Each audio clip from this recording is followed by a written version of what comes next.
14, resolution. Subcommittee on minutes? Nope. Subcommittee on minutes. To the Common Council of the City of South Bend, the subcommittee has inspected the minutes of the March 9th, 2015 meeting of the council and found them to be correct. Therefore, we recommend the same be approved. Signed, Tim Scott, David Varner. Motion to approve? Second. All those in favor? Aye. Aye. All opposed? Nay. Okay. Mr. Vorty, special business. Special business, Resolution 1514. A resolution of the Common Council of the City of South Bend declaring this week, the week of March 23rd through the 31st, 2015, as Farm Worker Awareness Week in South Bend, Indiana. I'm going to ask Cecil and others to join Council President, testify myself, and for you to direct this resolution. We can come close. Hello, my name is Karen White. I live at 1912 Malvern Way, City of South Bend. I have the pleasure of entering into record this resolution. A resolution of the Common Council of the City of South Bend, Indiana, declaring the week of March 23rd through the 31st, 2015 as Farmer Worker Awareness Week in South Bend, Indiana. Whereas the South Bend Common Council notes that Farm Workers Awareness Week is a week of action to raise awareness about farm worker issues in our communities, and whereas this year marks the 16th annual Farm Worker Awareness Week, which provides opportunities to learn about the farm worker conditions and to honor their important contributions to society, and whereas 85% of our fruits and vegetables are handpicked by an estimate of 2 million men, women, and children working in the farm fields throughout the United States, which the Fair Labor Standards Act, being amended in 1978 to require minimal wages for farm workers on large farms only. And whereas this year, Farm Worker Awareness Week coincides with the birthday of Cesar Chavez birthday on March 31st, who dedicated himself to nonviolent organizing for just wages, safer working conditions, and dignity for the men and women and children who work in the fields, with Indiana farms employing over 39,000 seasonal and migrant farm workers who contribute to the agricultural history of our state. Now, therefore, be it resolved by the Common Council of the City of South Bend, Indiana, as follows. Tim Scott, 711 Forest Avenue. Section 1. On behalf of the residents of the City of South Bend, the South Bend Common Council is proud to honor all the thousands of men and women and children who plant, cultivate, harvest, and process our agricultural products throughout the state of Indiana and throughout the United States. Section 2, the Common Council hereby declares the week of March 23rd through 31st, 2015 as Farm Workers Awareness Week in South Bend, Indiana, and calls upon everybody to reflect upon the tireless efforts of Cesar Chavez, whose dedication and commitment to raise awareness has helped bring justice to those who toil in the fields on all their behalves. Section 3, the Common Council believes that as this 16th annual Farm Workers Awareness Week is celebrated in the communities across the nation, that it is another way to bring an honor to all those hard-working and dedicated farm workers who make our daily lives more enriched because of the fruits of their labor. Section 4, the resolution shall be in full force and effect from and after its adoption by the Common Council and approval by the Mayor. We do have 3 individuals that would like to speak in support of the resolution at this time.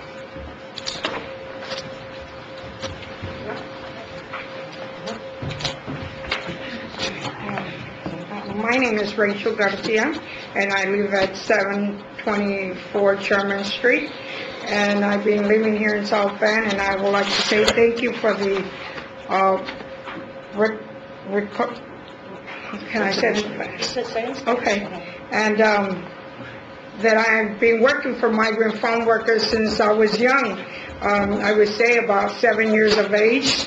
I've been out in the field working until my age of 38, and well, I know that all my life with my brothers and all that, and we used to pick tomatoes, everything, you know, around the world.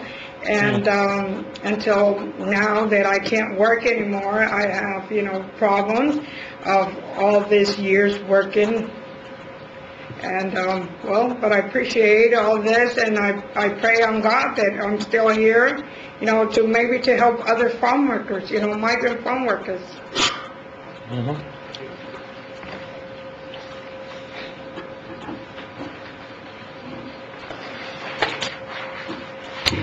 Hi, my name is Jose Luis Sanchez.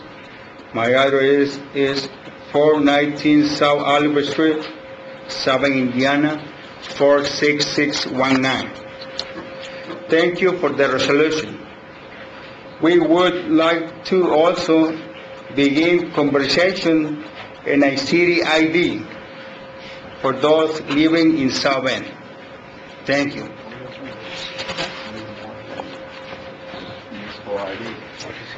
Good afternoon, distinguished ladies and gentlemen. My name is Rodolfo Rudy Monterosa. I have offices here in South Bend, Indiana, 110 South Taylor Street. I am proud to say that we're very pleased that the City Council has taken steps to adopt such a resolution. I'm proud to say that I am the grandchild of a farm worker. The reason that we came here to the United States through my mom's side is because my grandfather came here to pick lettuce in the fields of San Jose. And because of his dream to be able to achieve a better way of life for his children and for his grandchildren, although he didn't have any at the time, that is why I'm able to do the work that we do now, which is in the area of immigration and criminal defense. So I thank the City Council for doing the work that they're doing. I see this city as moving towards progress, and I see the city as taking steps where others are afraid to take those steps, and I believe that this resolution is a step in the right direction. We thank you for that. At this time, we would like to give it back to the Common Council in terms of the public hearing and ask for your support.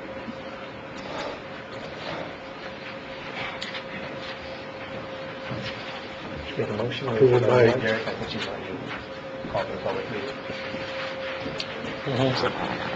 Comments? Any comments from council? Fred? I'd like to thank Councilman White and Councilman Scott for sponsoring this. I grew up in a farm community, and I realize how hard you people work, and it is unbelievably hard. So I'm very thankful for what you do.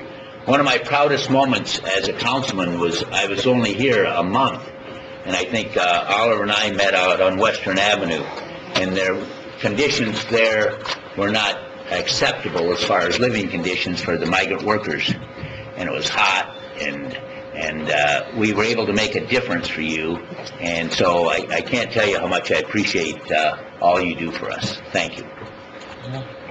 Anybody else on council? Sure. Karen, thank you so much, and Tim as well for bringing this resolution forward. Yes, we did have a situation out there, and Jesus will work with Oliver and I to get rid of that situation. And prayerfully, we don't have those sorts of things still going on in the city of South Bend. But one thing I want to say before we go a little further is that currently there is a bill being put together of 4 municipal IDs. I've been working on it for like the last couple months. Got the legislation from California, actually, through my network that I participate in. So hopefully within the next month or so, we'll be able to put some real numbers to it and hopefully file it. Open it up to any council member that wants to co-sponsor that as well. But I think it's a very, very good idea. It has a lot of pros in it. The cons are, you know, little to none. But definitely, Jesus, Rudy, if you want to participate on it as well. I talked to you about it as well a few months back. We haven't got together yet, but definitely, I think it's something that's necessary. So hopefully we'll be able to get that thing passed within the next month or so.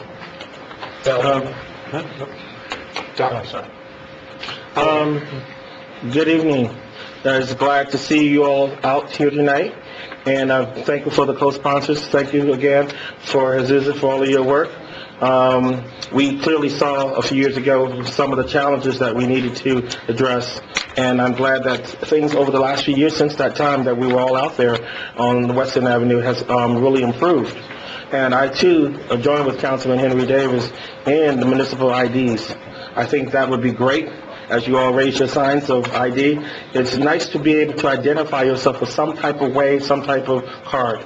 And so I think this goes with our whole immigration issue that's going on nationally. And I think we as South Bend can be a leader in this kind of issue. We look at what our people have done in the past, and even as far back to Colfax, today is his birthday. And what he did in terms of bringing out issues and fighting up and standing here, we can continue that legacy of South Bend being a leader. And I look forward to joining with Councilman Davis and sponsoring that legislation. Derek? Thank you to the leaders that helped organize this, Tim and Karen, Jesus, and everybody else that came out. Like everybody already mentioned, the work that people have done, gone unnoticed and under the radar, and all the years that's been going on, and the people that for decades have come to South Bend to work here. So I appreciate Councilman Henry Davis and everybody else that wants to work on the city ID, and again, appreciate everybody's input. Thank you. Gentlemen. Henry and Oliver would love to be a co-sponsor with you and work on that ordinance. I think that'd be fantastic. Karen and Tim, thanks for putting the ordinance together, and thank you to everybody for coming out here today. Karen, any other words? No, just thank you and ask for your support in adopting the resolution. Now we'll turn it over to the public. Anyone speaking in favor of this resolution? Seeing none, anybody speaking against this resolution? And seeing none, we'll turn it back to council. Move by acclamation. Second. All in favor? Aye. Thank you. Opposed? Thank you.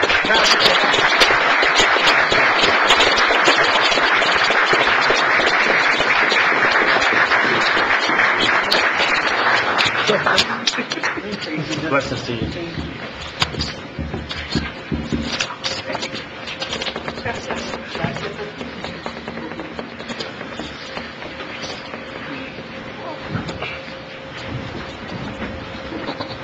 Thank you all.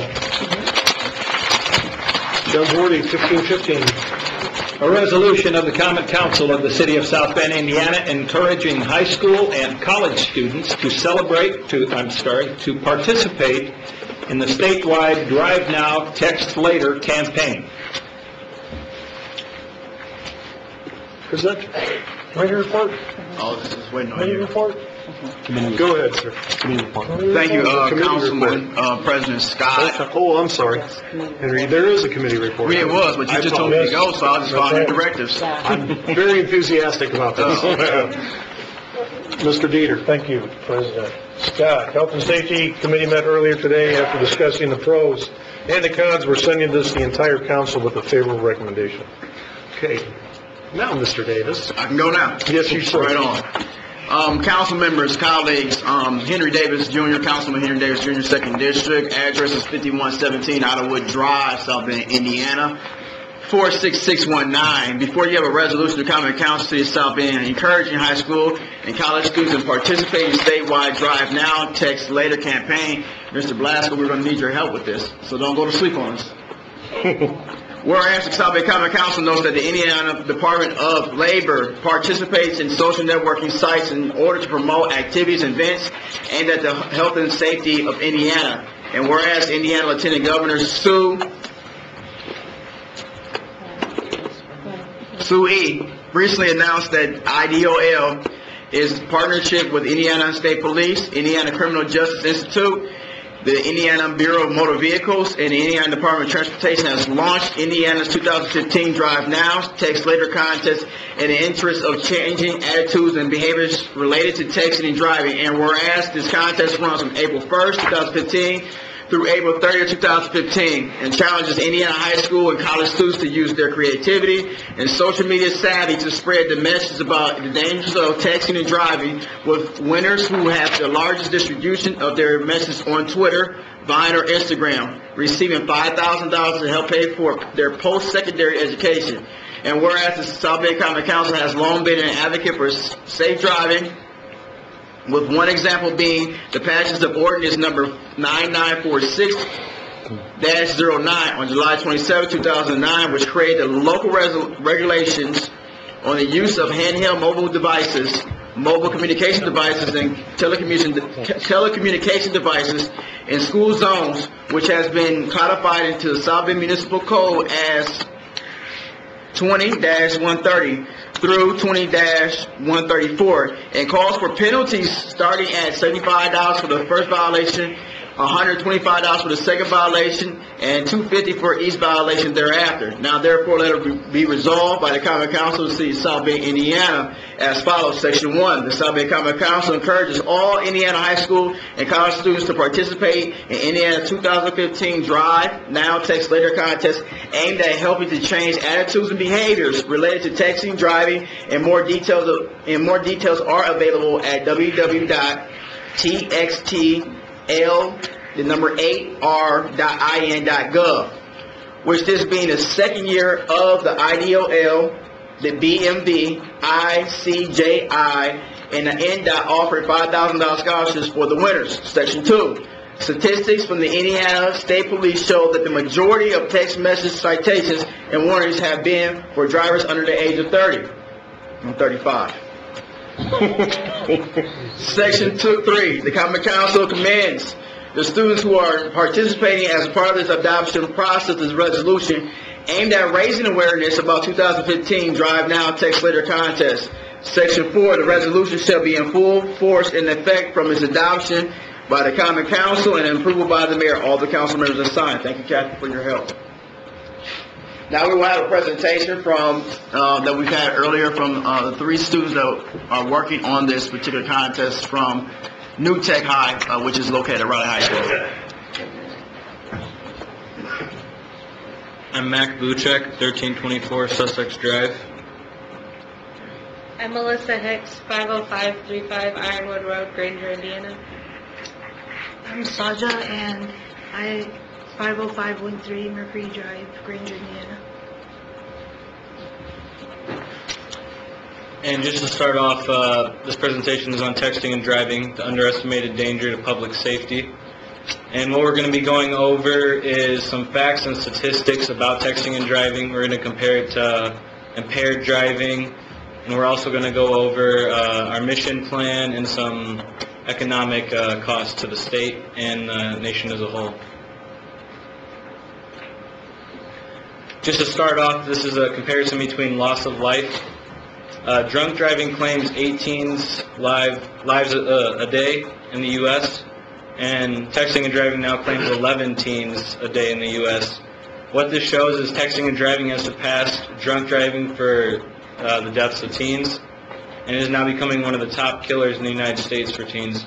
And the bottom picture is just to represent the loss of life. Damage to cost is just economic effects from impaired driving and distracted driving. Distracted driving costs $180 billion with total cost, while impaired driving costs $75 billion. When I say total cost, I'm not only taking into account the accidents and the cost from them, but also the medical bills and the loss of life. Distracted driving, just from the overall damage of the accident, costs $46 billion annually for the U.S., and it costs Indiana $3.3 billion annually. 17% of total economic losses from motor vehicle accidents stem from distracted driving. Impaired driving costs $49 billion annually just from the accident damages, and it costs Indiana $2.4 billion annually. 18% of total economic losses from motor vehicle accidents stem from impaired driving. And at the bottom right is just a graph to show you the damage in billions of dollars from distracted and impaired driving. And as you can see, distracted driving is far higher than impaired. In the lack of information, what we wanted to find out was how many citations have been issued in South Bend and how many texting and driving accidents have happened. So we called the South Bend Police Department, and we did have difficulty getting a hold of someone, but we eventually did. And they told us an estimation of 0 to 100 citations have been issued, and there's no record of texting and driving accidents. And we wanted to compare state nearby, so we chose Illinois, and we found out that 6,700 citations were issued versus Indiana, which is about 186. And the difference between Illinois' ban and Indiana is Illinois has a total cell phone ban, so no texting and no web surfing, but Indiana just has a texting ban, so you can't text, but you can surf the web. And this is one of the reasons why it can get hard to give citations, because someone may seem like they're texting but are surfing the internet and vice versa. And this graphic below is 16 and 17-year-old driver deaths in 2012. And as you can see, Indiana is one of the states that have increased deaths, while others have decreased or stay the same. Okay, ABC News did a survey of 660,000 people, and they said that 94% of them have agreed that there should be a texting and driving ban, whereas more than half of them have admitted to texting and driving within the last month. 74% of those people said that there should be a total cell phone ban like there is in Illinois and Indiana. So we think that this is because of the enforcement that we have in Indiana and in South Bend. It's not enforced enough, and we need to change it so people can work with that. Our mission is doing this scholarship. We inform, convince, and change. To inform, we're doing our Twitter page. We're doing Twitter and Instagram, and we wrote 90 facts, statistics, the pictures, and just quotes from people and what they think about texting and driving. So those are our 90 tweets. We're going to be doing 3 tweets a day in the month of April. And to convince people, we also have 4 videos that we're planning to do. We have a girl at our school whose dad was seriously affected by texting and driving, and she agreed to be interviewed. We're doing a PSA announcement, a TV compilation of TV shows that have hit on texting and driving, and we also interviewed a state policeman, and we're putting that on our Twitter account as well. The associated Twitter handle with that is my Twitter, and it's mhicks133, and we strongly request that you go on there and retweet everything, favorite everything as much as you can, and every tweet that we put, including the videos, will have the hashtag that's up in the corner there, that text later Indiana. And thank you for listening. That's it. All right, thank you. Yeah, definitely. It's back to the council, but make sure you read the tweets. I got in trouble before with that, not retweeting. Retweeted something, somebody got mad at me, I ended up in the newspaper. So make sure you read it before you retweet it. Back to the council, we'll start with Ms. White. Would you like to come? I'd like to thank the students and Councilmember Henry Davis for bringing this issue before us. And as we stated in the committee meeting this afternoon, anything we can do to help advance, and to what you may want to do is to actually poll the students within the schools themselves, just to see how many of them are actually texting as well. And that would be the additional, documentation. But a job well done. Kevin? Yeah, thank you again for the presentation. Great job. Okay. Make sure you call me so I can give you that information. Good job. I would say that you have done a wonderful job, and like I told you this afternoon, I would encourage you to talk with the county council and the South Bend school boards and the other school boards around here, because I think as we make this a community effort, it will really resonate all throughout our whole area. So congratulations, and keep up your hard work. Doug? Nicely done, organizational and presentation-wise, and I hope you take this statewide as well as locally, because honestly, I think that's where it belongs. But certainly good to you, and good luck to you in your efforts. You point out one of the major public health issues that we have now, and I hope you take it all the way to the cell phone ban while driving like they do in Chicago, because I think you've done a great job. And Henry, thanks for bringing this subject up. It's vitally important for our community. kids, you guys are really impressive. Your presentation is really an important issue. But I also want to take a minute to ask if your parents and teacher, if you all are in the audience, if you could stand up. Please do.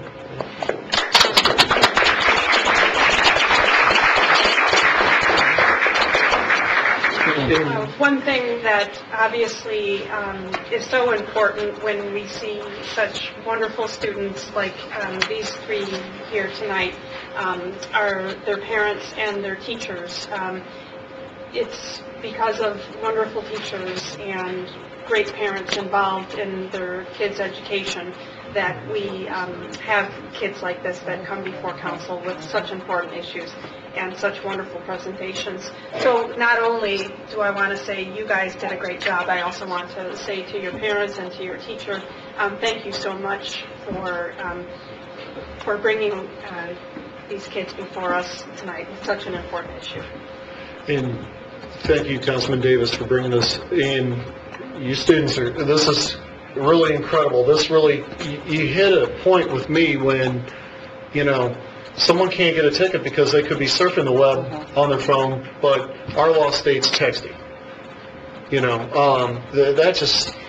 That's just mind-blowing, really, to me.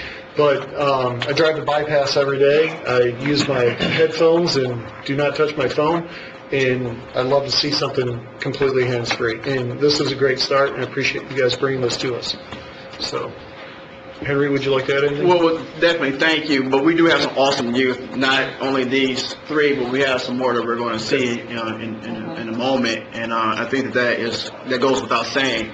But definitely, I would like to make sure that the council remains diligent in looking at how we can expand our handheld devices that are within school zones or no-no in school zones to a citywide ban. I don't know necessarily what that looks like. I don't know what the appetite of the council is for those types of things at this moment. But I think that we have a great momentum right now, and I hope that, we can move forward on that. We will be taking this to the county council. We will be taking this to the school board as well, in hopes that we do have enough momentum to make sure that people know about the awareness campaign. Hopefully these three youth will be successful in getting the scholarships, but if not, they're not successful, at least they'll be able to change the course of history and make sure that our public safety is paramount here in the city. With that, we'll open it up to the public. Anyone wishing to speak in favor of Resolution 1515, please come to the podium. Anybody at all? Seeing none. Anybody speaking against? Seeing none, we'll turn it back to the council. And one moment, really quick. I didn't figure this. I didn't come up with this. They came to me with it, which obviously they need to be applauded for. I knew nothing about the campaign. This is something that they brought to me, and this is their initiative, so I had nothing to do with it. I'm just helping presenting it. Good job. We appreciate that. Move for the favorable adoption of 1515. Second. All in favor? Aye. All opposed? Passed. Thank you.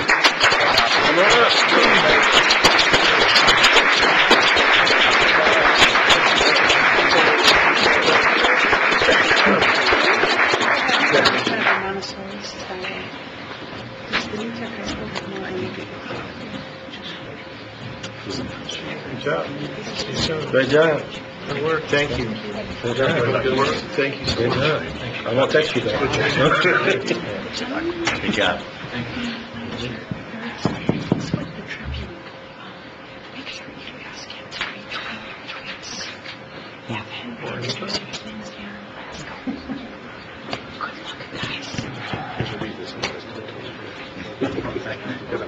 All right. Can we sit? Yeah, we can sit. Okay, cool. You done, Mr. Ward? Tweet. I don't care what you had for breakfast. All right. Thank you. Mr. Vorty, 1518, please.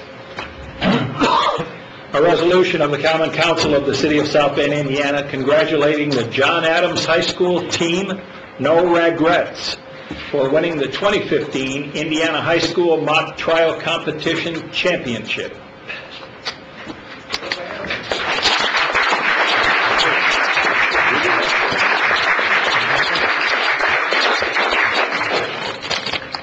For those who came to be presented to the council, please come over here and hang out with us for a few moments.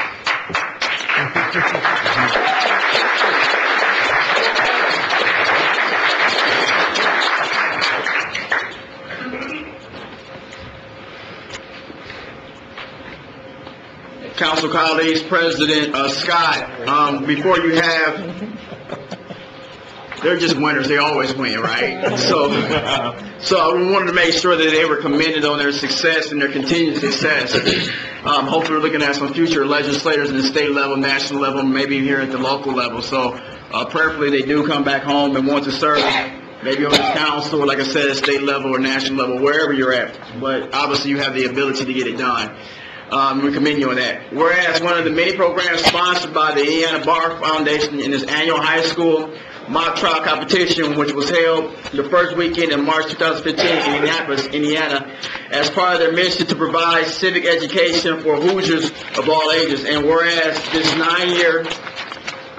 this year 9 of 22 teams competing in the mock trial competition were representing John Adams High School, and 6 teams of those placing in the top 10. And whereas since October of last year, the John Adams High School students have been working closely with Caitlin Doyle, coach, Donna Sharp, sponsor, and Heath Weaver, an Adams social studies teacher and mock trial team sponsor, as well as with local attorneys who volunteer their time to prepare the students for the competition. And whereas the South Bend Common Council is especially proud to congratulate each and every John Adams High School student who participated this year in the mock trial competition, and all of the students who were members of the 9 John Adams High School teams who participated in the annual high school mock trial competition.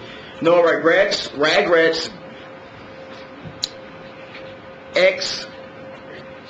Shelley, thank you. How does that spell out, Shelley? Just Peachy, Et Ultra, Plot Twist, Squid Squad, Dose, Zach's Team, and Hole in Corner. Did I get it right? Yeah. Okay, all right. Now, therefore, let it be resolved by the Common Council of the City of South Bend, Indiana, follows Section 1. On behalf of the residents of the City of South Bend, Indiana, the South Bend Common Council is proud to publicly commend, honor, and sincerely congratulate all of the John Adams High School students who participated and placed in the 2015 high school mock trial competition. Caitlin Doyle, coach, Donna Sharp, sponsor, and Heath Weaver, sponsor.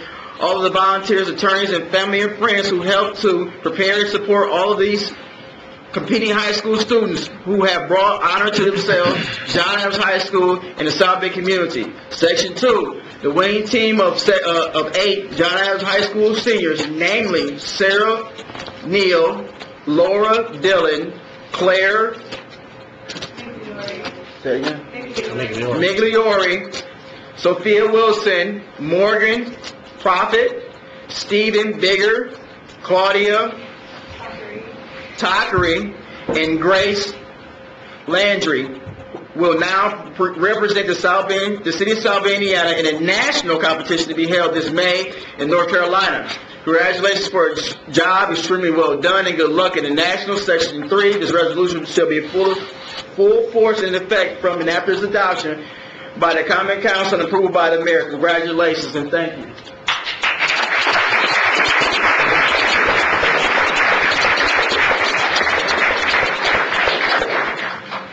With that, anybody from council would like to make a comment? Karen? Just like to say a thank you to the sponsors, the volunteers, the teachers, parents, and most importantly to you, the students. Each year, we look forward to Adams High School winning not only the state but the national. And it speaks to the great work that is occurring within the South Bend School Corporation. And so again, thank you and a job well done.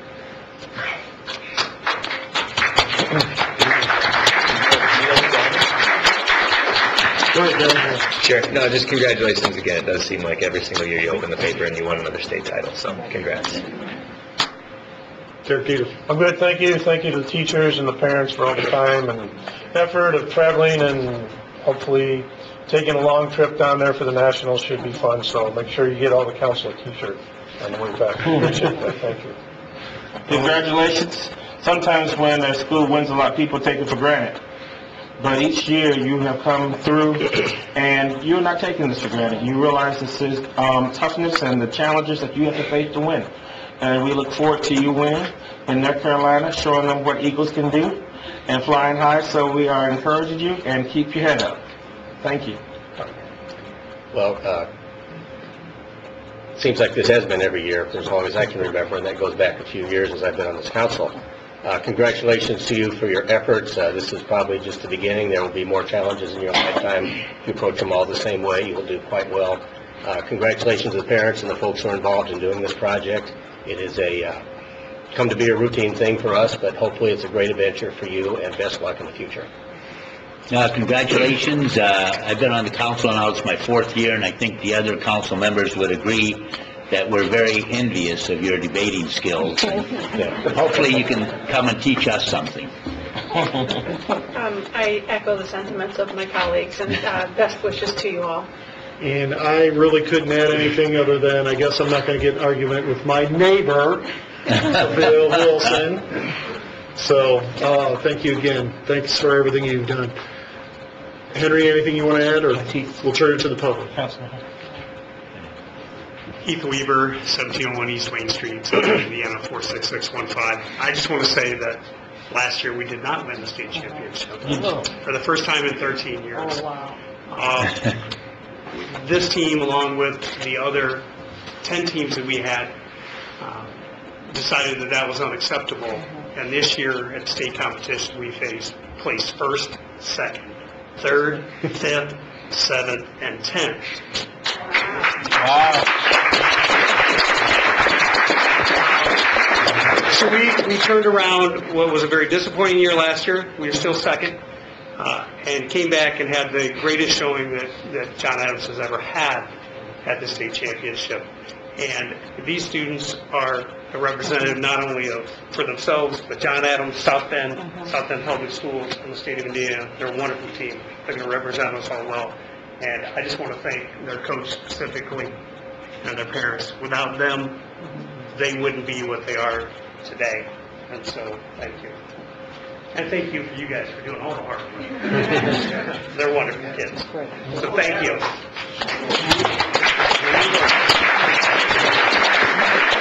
Is there anybody else from the public? Hang on a minute. Anybody else from the public would like to come up and speak in favor? Name and address, please. My name is Samuel Brown. I live at 222 East Navarre Street in the city of South Bend. And I'd like to take my hat off to the John Adams, my crowd. It's a lot of hard work. I mean, I know when you talk about it, it seems like it was easy. But my granddaughter was on the team that didn't make it out from Penn High School to represent downstate. She was a freshman. I know how many nights I picked her up late at John Adams High School. I know on the weekends when I picked her up late, they put a lot of hard work in that. So, you know, it might seem like it's easy, but I know how hard they work. So, they're going out to represent international, and I know that it's an expense, and I hope that we got money to send them out in fine fashion. Okay, thank you. Next.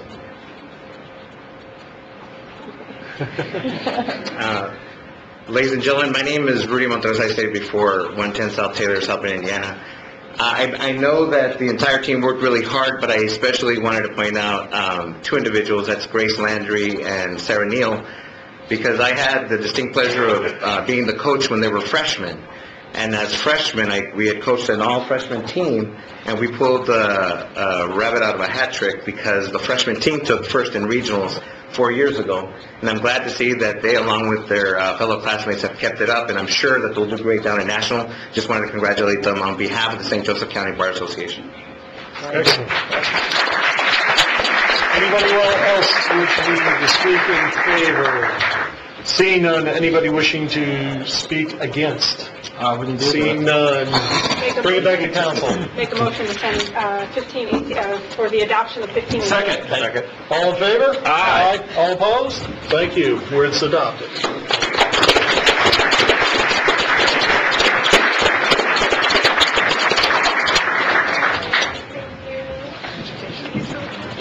Congratulations. Good job. I knew you were staying out of trouble. Yeah, but good job, Scott. Oh, you get to keep it if it goes in now I'm up to debate you over that. Exactly. I'm telling you. Congratulations. I get it. Good job. Good job. Congratulations. Thank you. Yeah, upside down. You get to keep it. Thank you. I'm good. You gotta keep it. Quick photo with him. Dave, you and that guy, the only people did resolutions tonight for me. I'll get one next week. You know, me and Valerie. Celebrate your retirement again.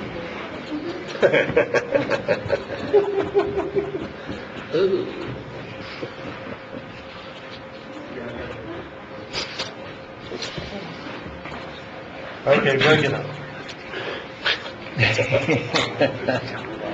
Kenny, what do you take a bike to? What do you drive to? I know that. I'm surprised he didn't say it. He says it every meeting I drive. Okay. Resolution 1519. A resolution of the Common Council of the City of South Bend, Indiana, congratulating the Dickinson Intermediate Fine Arts Academy for being named a Magnet School of Excellence.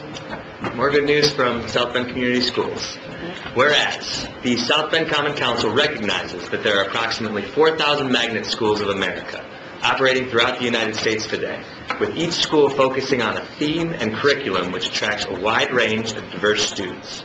And Dickinson Intermediate Fine Arts Academy, located at 4404 Elwood Avenue, South Bend, Indiana, is under the leadership of Principal Thomas E. Sims and Assistant Principal Tammy Newell, and is a premier art school for magnet and community students in grades 5 through 8, which provides a rigorous curriculum in all subjects, utilizing strategies for Common Core standards with performance task learning, STEAM, which is science, technology, engineering, arts, and mathematics, and arts integration, focused on 21st century skills. Whereas Dickinson Intermediate Fine Arts Academy was recognized in 2012 by the Indiana Department of Education for demonstrating the highest amount of academic gains of all middle schools in the state of Indiana. And in May of 2013 was recognized as a National Magnet School of Merit by MSA. And whereas the Magnet School of Excellence Awards are given only to a select group of magnet schools that have demonstrated the highest level of excellence in all facets of the merit award application, and are based on a school's demonstrated ability to raise student academic achievement, promote racial and socioeconomic diversity, provide integrated curricula and instruction, and create community partnerships that enhance the school's theme. Now, therefore be it resolved by the Common Council of the City of South Bend, Indiana, as follows. Section 1. On behalf of the residents of the City of South Bend, the South Bend Common Council is proud to publicly commend, honor, and sincerely congratulate all of the students, teachers, and administrators of Dickinson Intermediate Fine Arts Academy for being named a Magnet School of Excellence by the Magnet Schools of America for promoting academic excellence and innovative instruction. Section 2. The hard work and dedication of everyone learning and teaching at Dickinson Intermediate Fine Arts Academy and their many enthusiastic parents and supporters has brought well-deserved honors to each of themselves. This fine educational magnet school, the South Bend Community School Corporation, and the entire South Bend community. Congratulations. Section 3. This resolution shall be in full force and effect from and after its adoption by the Common Council and its approval by the Mayor. So round of applause for Dickinson, please.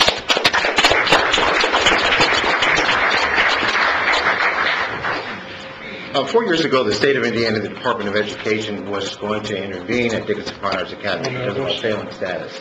Name and address, sir. Sorry? Name and address, sir. I'm sorry. Thomas Sims, South Bend, Indiana, 53005 Fernwood Drive, South Bend, Indiana. Thank you. So they were going to intervene at Dickinson Fine Arts Academy, primarily because we were in a failing status. Our status was an F for quite some time. The superintendent, Dr. Carol Schmidt, charged our team to come in and to work with the school, and we were very successful in moving up from just an F to a D, but we moved from an F to an A. There was some speculation in terms of how Dickinson was able to do that, but we are very proud to say that we are never underestimating the power and the strength of our teachers and the integrity of our kids. Our kids are so powerful when they're given the opportunity to succeed. When we put them at high expectations, we always see that they super succeed those expectations. We'd like to thank, first of all, the council for this recognition of the superintendent of South Bend Schools, Dr. Carol Smith, Carla Lee, the director of intermediate programs, and her support with our programs and students, the outstanding faculty staff of Dickinson Fine Arts Academy, from which this would not be possible for any of us, and most importantly, the remarkable students and parents who we have had the absolute pleasure to serve at Dickinson Fine Arts Academy.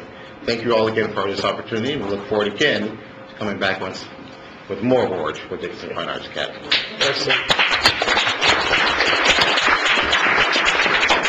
We'll bring back Council Henry. Thank you. I'm obviously elated and I'm happy and excited for you guys. I'm a bit biased as well. I was a Dickinson Bear, and then when we went to the 8th grade, you become a Bruin. I don't know how you brought that term, but that's what happened. My wife also obviously works there at the school with you guys, and this is not the first time you've been here. You've done an awesome job, with the kids over there and making sure that the academics were required, and obviously resetting a new standard for excellence over at that school. You've done a number of community projects as well with the kids, the vacant abandoned housing, the painting, and some other things that are going on. So, thank you for your leadership. Thank you for your leadership, and thank you for your sacrifice. And again, like you just said, I'm looking forward to seeing bigger and better things in the future because you set the standard. So you can't do anything but grow. Thank you so much. We've celebrated the achievements of some of our high school students, but we're now talking about the elementary level, and I know from my own middle school, and I know from my own experience that without getting the proper foundation, kids really can't go on to achieve great things. So thank you so much for the commitment you have to developing students that have a real interest in learning and achieving great things. Thank you. That's tremendous what you've done. To go from an F to an A, that's almost unfathomable. I think you need to, I'd appreciate if you'd send me a 2-page outline on how you did it, because I'm going to try to copy it from my own personal life, okay? Thank you. Congratulations on your success in your work. I really appreciate the fact anyone who says it's very important to set high standards and ask people to meet those standards rather than figure out how can we make some sort of a matrix that someone else has created for us. So if that's been your success and your motto, I appreciate that. I wish you well. I hope that it's repeated again and again and again, because that's what we need. Thank you. Sure. Great job. I think one thing that some people may not understand is the effect that has on the children, that it has on the neighborhood, and that has on the city of South Bend, that kids are proud to be a member and attend Dickinson, and that branches out. So again, thank you for doing the great job. Continued success there, and if you guys ever need anything else, just let us know. Good job. Karen White? We'd like to thank the principal, Mr. Sands, assistant principal, the leadership at Dickinson, the teachers, social workers, everyone working on behalf of students. And the statement that you made early on is that you have to have high expectations. And I think that is so important. Children, anyone will respond when they know that you hold them to highest standards, and that we support them, that they all have the capacity and ability to learn. And again, as we begin to look at education, especially at the public school level, K through 12, that high standard must be maintained, but also we must give the schools the resources that they need to have in order to support our children. So thank you so much on a job well done. Thank you. Derek or Oliver? On behalf of the 6th District, these are my bosses. And on Monday, Wednesday, and Friday, I'm glad to be the social worker at Dickinson. And I got a chance to understand why they have excellence, because this year I got a chance to be there. And it starts from the top. When you work with Mr. Sims and you work with Mrs. Newbell, you get a chance to see how they understand the parents, how they understand the students, how they look up to them, and how they expect excellence from the whole community there. And so it's truly been an honor to be at Dickinson, to wear proudly wear this, says Dickinson staff, because it's a part of the team. And I'm glad that they were able to make it back in here tonight. And they've been out, and I'm so glad that they're here. So it's an honor to work with them every day. Thank you. And I'll just say a quick thank you to the Mayor's Office for bringing this to our attention. Thank you for the opportunity to honor Dickinson, and thank you to Kathy for preparing the resolution. And I just want to say, the conversations of a dying city do not even start with this. When you have these awards in that high standard for the kids and the students, really lays a foundation. And that conversation doesn't even start. So thank you so much for what you're doing. You're doing it for the future as well. So with that, we'll open up to the public. Anybody from the public wishing to speak in favor, please come forward. Name and address, please. My name is Samuel Brown. I live at 222 East Navarre Street in the city of South Bend. I'm a regular at the school board meetings. I'm not a person that every once in a while goes in there. I go every meeting I can. I know where Dickinson was. Anybody will tell you that not only did Mr. Sims change the perspective of the kids, he changed the perspective of the staff. He raised everybody to the bar. And I want to congratulate Dickinson and Mr. Sims and his staff for all the hard work. Because you can raise the student, but if you don't raise the staff, it won't work. He did that. Anybody else wishing to speak in favor? Seeing none, anybody wishing to speak against? Seeing none, bring back to the council. Move the unanimous adoption. Second. Second. All in favor? Aye. All opposed? Ayes carried.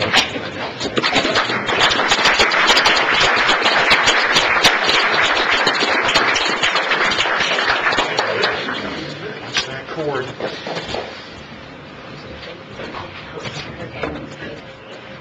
Congratulations, nice job. Good job.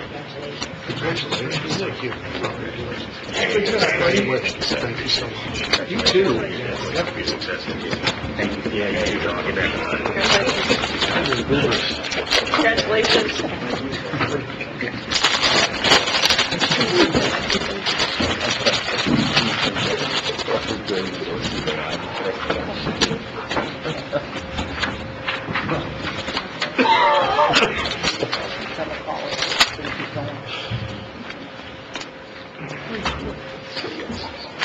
Stay there.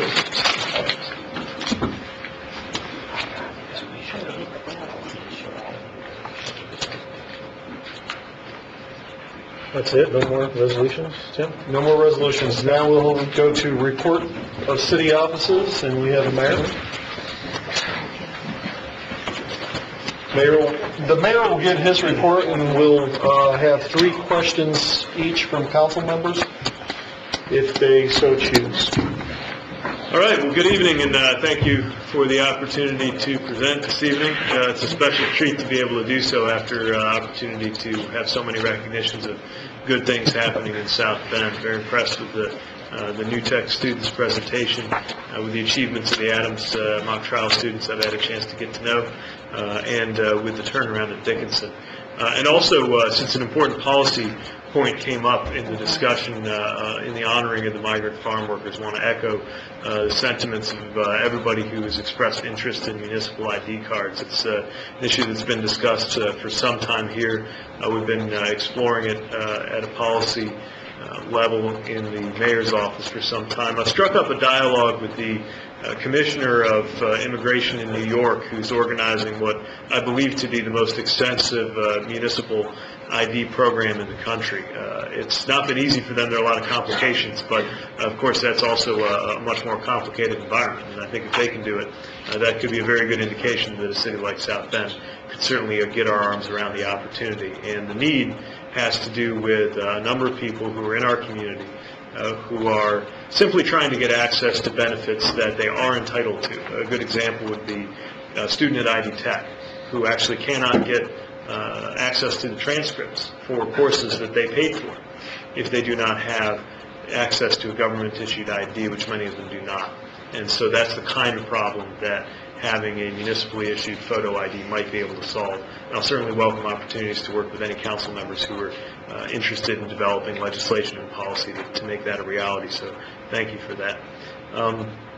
Let me also thank the council for reestablishing the process or practice of monthly meetings between the council officers and myself and senior mayor's office staff. A great opportunity to make sure that we're always communicating about issues of mutual interest and concern. So glad to see that that's resumed and looking forward to keeping that up. I know it's difficult to think about on a snowy day like today, but I just want to highlight that opening day for the South Bend Cubs is quite soon, April 9th. And it's happening in the context of some exciting developments in the area around Four Winds Field, too. The Department of Community Investment has replotted some of the land just north of Four Winds, going to make it a little easier to assemble parcels of land for possible future development. And we're also expecting that more business will emerge in time now that the work on Lafayette for streetscaping and two-way conversion has run its course. I also want to mention that today I had the privilege of announcing the headliner for the South Bend 150th anniversary concert. So as you know, that's a year-long series of celebrations, a lot of different elements to that, but really there will be no bigger celebration than what's happening that birthday weekend of May 22nd. And we're going to have Ben Folds, internationally known performer here in South Bend, headlining, and they're going to be doing it together with the South Bend Symphony Orchestra. So we think that's going to be a lot of fun, and looking forward to that. Still soliciting private sector partnerships so that we can maximize the opportunity for the city over and above what we can ask the taxpayer to do, and look forward to celebrating the education, history, and of course the future of the city of South Bend. Also had the privilege recently to swear in a class of new recruits to the police department at 6 talented recruits. I want to highlight that we changed our practice in the sense that we now only swear the officers in after they complete the police academy. That's a very rigorous process, and candidly, not every candidate makes it. And so through that process, we now know when we go through that swearing-in process, we're really at the end of that part of the pipeline. And swore in 6 very impressive officers who will be contributing to the talent and the diversity of our police force. I want to mention the long-term control plan, because I know this is an issue that continues to be of concern to concerned and interested citizens as well as members of the council, specifically concerned about the ongoing costs of South Bend's compliance with the federally mandated changes to our sewer system required under the consent decree that was signed in the last few days of 2011. We've engaged a top engineering firm to look for cost reductions, and we've set a high bar for what we want them to come back with in terms of savings. I also want to let you know that I've raised the issue at the highest levels of the federal government, not only at the EPA administrative office in Chicago, but also with President Obama's advisors to make sure they're aware of the seriousness with which South Bend takes the issue. It turns out that a number of cities, especially in Indiana and Ohio, are mobilizing around common ground on the issue that we're very concerned about what this does to us. And so particularly since getting involved with the Mayor's Water Council in January at the U.S. Conference of Mayors, been in touch with a number of other cities that are looking at legal policy and also potentially legislative adjustments that could be made, since ultimately this is a matter of federal law, alongside the engineering improvements we're looking at. So I want to thank the council for what I know will be the important role that the council plays in making sure that our work is visible to the public, and that there's a better track record of inclusion of all decision makers and stakeholders going forward as we try to identify opportunities to find cost savings and make sure we're handling this city burden in the right way. Speaking of infrastructure, curbs and sidewalks, a reminder that we're rolling out the Curbs and Sidewalks program, which was of great interest and concern to the council, especially during the budget passage last year. So we're now putting forth a program that offers a reimbursement of $20 per lineal foot for sidewalk, $15 per curb, as well. It's about 30% of the cost of curb and sidewalk work split with the residents. But also that we have the supplemental program for low-income residents in high-need areas in partnership with members of the council. Mayor's Night Out is coming up. A reminder on that, our next one will be Monday at Madison, right around from my own home. We've done dozens of these now. We've been trying to tally up just how many residents we've been able to meet through this process. It's in the hundreds Always just want to reiterate an invitation to council members to join. Certainly not expected or assumed the council members will be there, but I know residents appreciate when council members are able to make it out. In the Parks Department, we've got an ongoing process to make the most of the investments forthcoming now that the council has approved the Parks bond. Appreciate being relayed the feedback that's come from the Park Committee meetings that the council has held, and we'll merge that with the work of our Park Board. And I want to invite you to join me in welcoming two new board members coming onto the Park Board there. Amy Buslato, who's an accomplished planner and architect and member of the community, as well as Mark Neal, who I know is no stranger to the members of this body. Speaking of new appointments, I also want to take this opportunity to let the council know that I've identified a number of appointments to the board of the Housing Authority of South Bend, one of the most important local agencies, one that, even though it's not technically part of the city administration, is certainly something that touches a lot of lives in South Bend and is an area of concern. So I'm pleased to share with you tonight that Dr. Virginia Calvin, former Ivy Tech Chancellor, as well as South Bend school leader, Judge Roland Chambly, retired judge in the community, Laura Vasquez, who was here earlier this evening and was president of the Board of Public Safety, is going to be moving over, Sam Centellas from Casa de Amistad, Nathan Boyd, who is well known for his work as principal of LaSalle School, Daryl McKinney, who is actually a resident of the Housing Authority, have been named to participate in the leadership of this very important agency. We'll be engaging with HUD, the Federal Department of Housing and Urban Development, make sure they get all the training and technical assistance that they need in order to do their work.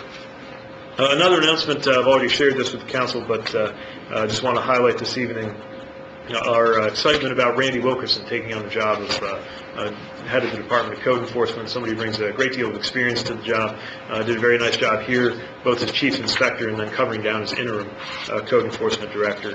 We've seen a marked change and a marked improvement in code enforcement compliance in recent months, largely I think as a consequence of improvements in the enforcement that's gone on. We've got more work we want to do, but I think we'll be well positioned to do it thanks to Randy's leadership. I also want to thank the council for working with the administration on the process of mid-year transfers. We heard the council indicating that maybe just doing one of those in the middle of the year isn't quite enough. And so what's coming before the council tonight hopefully reflects the opportunity to work with council members on spacing that out so there's a chance to give them a better look. And just a quick economic development update. We're, as always, counting closely jobs and new private investment created so far for 2015. Obviously, we're not very far into the year yet, but we've got 370 jobs on deck that have been announced, and our ticker on new investment in the city of South Bend stands at $53 million announced for the year 2015 to date. And on that economic development front, I want to invite everybody here to the groundbreaking of the LaSalle Hotel project that we've been very excited for some time. I think a lot of us have been impatient to see it happen. Finally got that groundbreaking coming up. It's the 24th of April, and Scott Ford in our Department of Community Investment would be happy to get you more details if you think it might be available for that groundbreaking. So with that, other than noticing that I'm in an increasing minority among clean-shaven elected officials in South Bend. Officially, with Dr. Varner swinging to the other side, I think we've officially become the minority. With that, I'll conclude my presentation and see if I can answer any questions. We'll start with questions with Councilperson Karen White. Nothing? Derek Jeter? Negative. Oliver Davis. I have a couple of questions. The beard has to be part of COFAX since we got to honor his birthday today. So, we're all wearing his beard to make sure that he understands in the spirit. But a couple of things. In terms of, could you provide us at our next meeting a report of what's going on with the potholes? I hear one of our news stations is doing a pothole update every day and calling in there, and so could we get an update with the weather changing back and forth? That's an annual situation.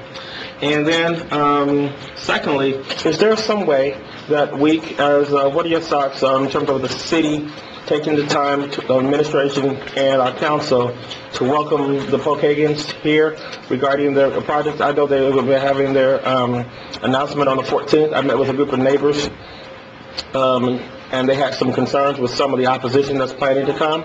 Plus, there was some concern that they may move over to Elkhart instead of come here. And so the question was raised to me is what can we do as a city, as our city leaders, to officially extend our hand of welcome there, because of the fact, even though that land has, technically speaking, with the Bureau, the way that our Constitution is written is theirs, we will still be the welcoming area, and of course, that will be in the 6th District. And so what can we do to send out a joint letter from the council, from the administration, to say that we welcome you to South Bend, to our area, and we look forward to all those kind of things. So do you have any brief thoughts on that, and then you can formalize that a little later on, and we can do something? Sure, yeah, I'd be happy to develop that offline. The brief thoughts are just to say that we've developed a great relationship with the Pokagon Band, especially in recent years. Yeah. They've contributed mightily to the community in a number of ways, as you know. And with regards to their development plans, I remain very optimistic that as long as they take shape in the context of a strong agreement that's beneficial to everybody, that this really can be a win-win. So certainly welcome the opportunity to work with you to make sure that we strike the right tone in working with because I would like to do something somewhere between now and in April for us to work together and have signatures, hopefully by either our next meeting or the other meeting, that we can send something more of a welcoming tone. And, not into all the details yet because that's still working out, but at least to welcome them here, to make sure that we want them to be a part of South Bend and not Elkhart. Understood. And just briefly, happy to get you more detail on the question of potholes when we come back next month. But certainly, I'm right there with you and wanting to make sure that we're on top of that as the weather changes. We've set a goal of having a very timely response. For now, we have to use what they call cold patch, which works in the colder weather. Then we'll get to the hot patch, which does a better job. I do want to note one thing that I think is a challenge for all of us who are elected city officials, which is I read some of those television reports, and we know there are some areas, and candidly, many of them are in your district, Councilman, where we have some of the biggest needs. But also, one of the areas that residents talk about over and over again as being in trouble with potholes is the stretch of State Road 23, especially north of Edison. And of course, most citizens don't necessarily know or necessarily care that roads like State Road 23 or 31 going through town are technically state versus city, right? And so we've been in dialogue with INDOT since they handle the potholes there about what can be done. They've advised part of the problem on 23 is it's just nearing the end of its life, so it's tougher for them to stay on top of it. Hopefully that means that it's going to be resurfaced fully soon. And if we can get any update on that, I'll be sure to contribute. Do they reimburse us when we take care of the roads? They do not. We would like to have that option, Councilman. Yeah. We found that we have an excellent crew. I stand by their work and would love to perhaps look into an arrangement with INDOT where if they can't get around to it, maybe we can take care of it and they can reimburse us for that. We don't have an arrangement like that, but we'd certainly welcome that, and I think it's a great suggestion. Thank Appreciate your time. Thank you. Thank you, Oliver. Dr. Brown? No, I have no questions. Thank you, Mayor, for your report.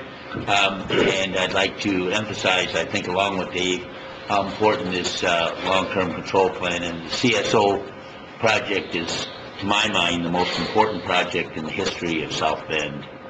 It has the most repercussions, and so we've had a good working relationship with Eric and Kara and Corbett, and I think the more we're involved with it, the city can really come out of this well. It's going to be a tough battle, but we can get it done. Great.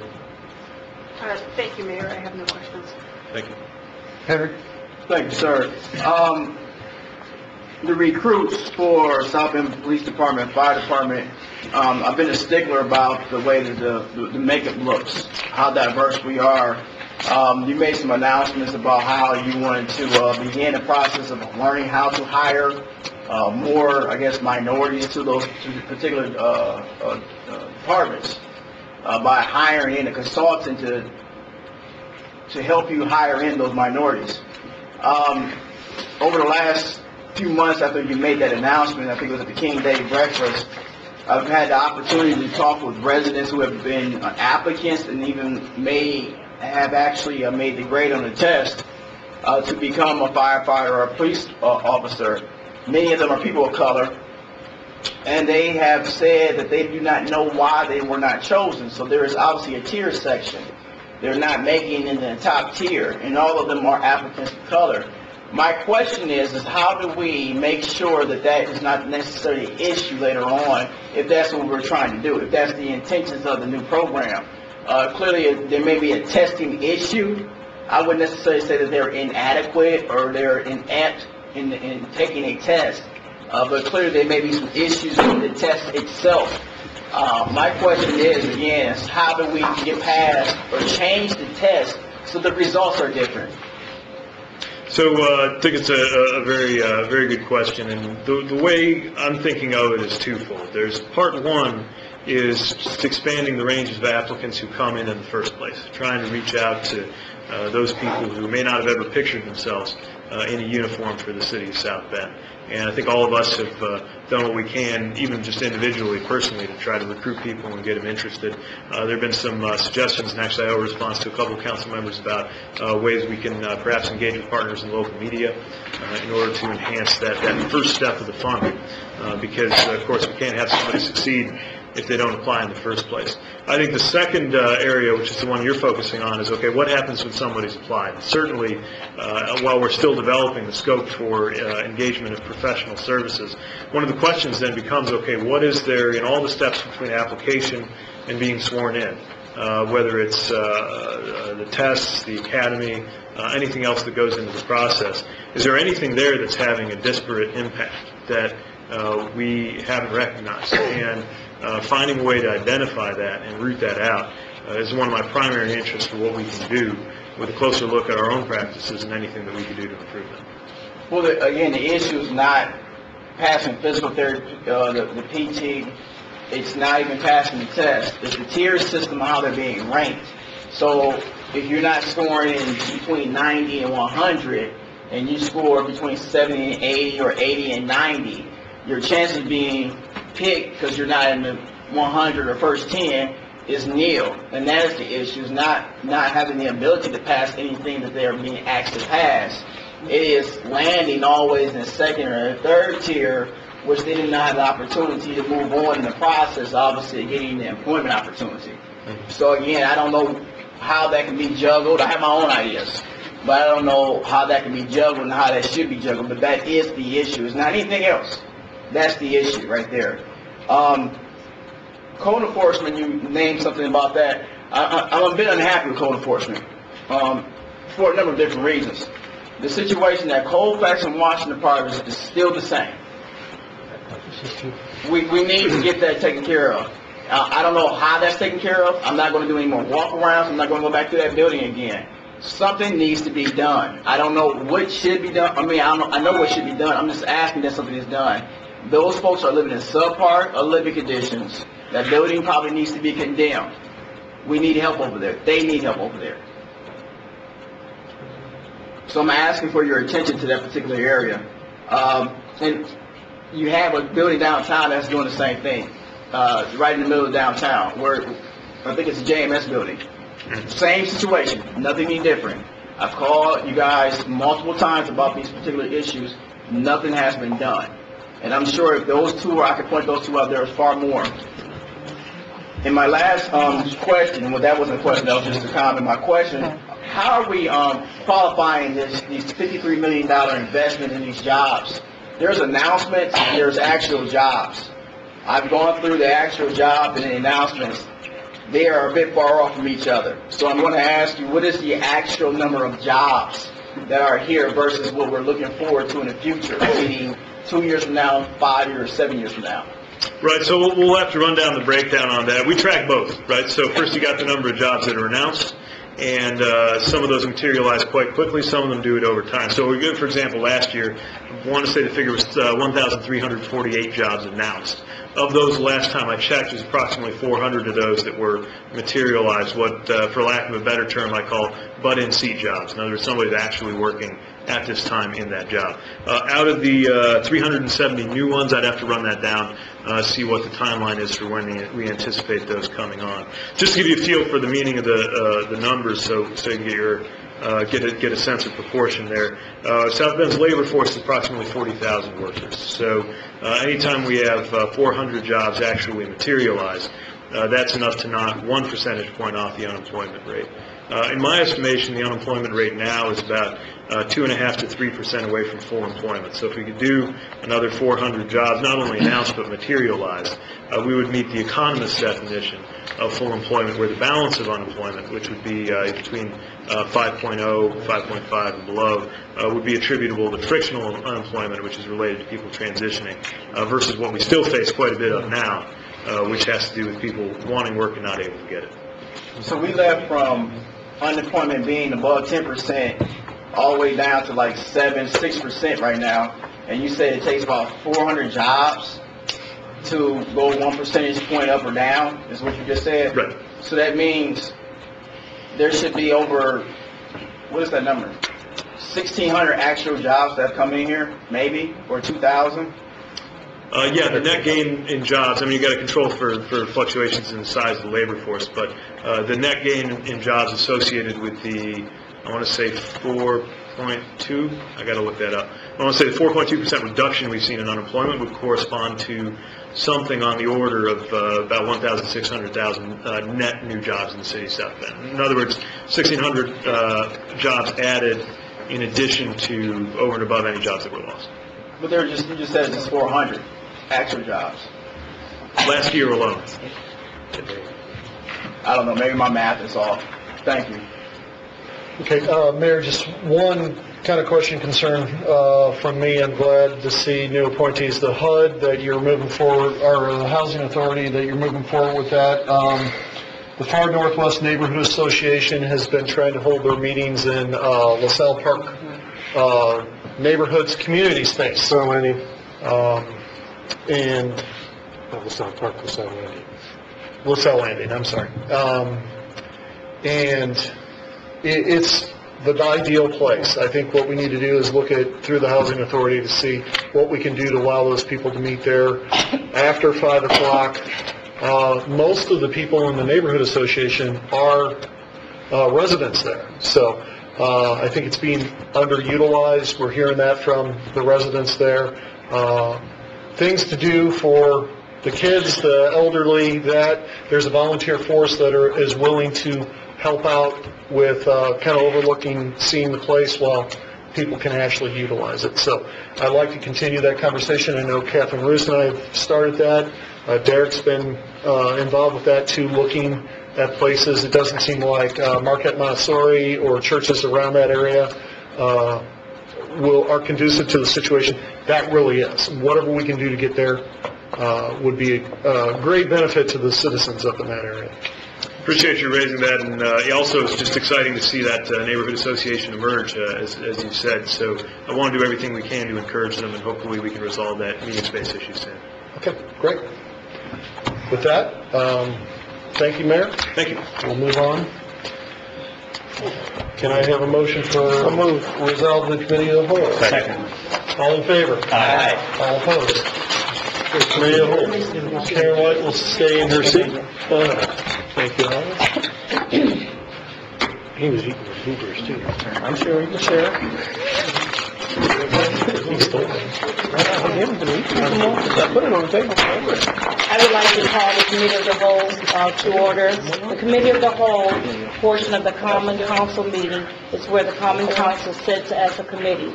The title of each proposed ordinance is read by the city clerk, followed by a report from the committee chairperson of the standing committee, which held a public hearing on the bill. The chairperson will announce the committee's advisory recommendation. If the proposed ordinance is a zoning ordinance, a report from area plan staff member will first be given, followed by the petitioner, who will give a formal presentation at the podium. If there's there are additional handouts that the council members, that you would like to give the council members, we ask that you give it to the city clerk. No member of the public is permitted to approach the council members, and everyone is requested to stay behind the council area at this time. Anyone in the chamber is requested to turn off any electronic devices to their silent mode, so that people's business may be conducted without any distraction. At this time, I would like to ask City Clerk John Bordy to give second reading to Bill 02-15, please.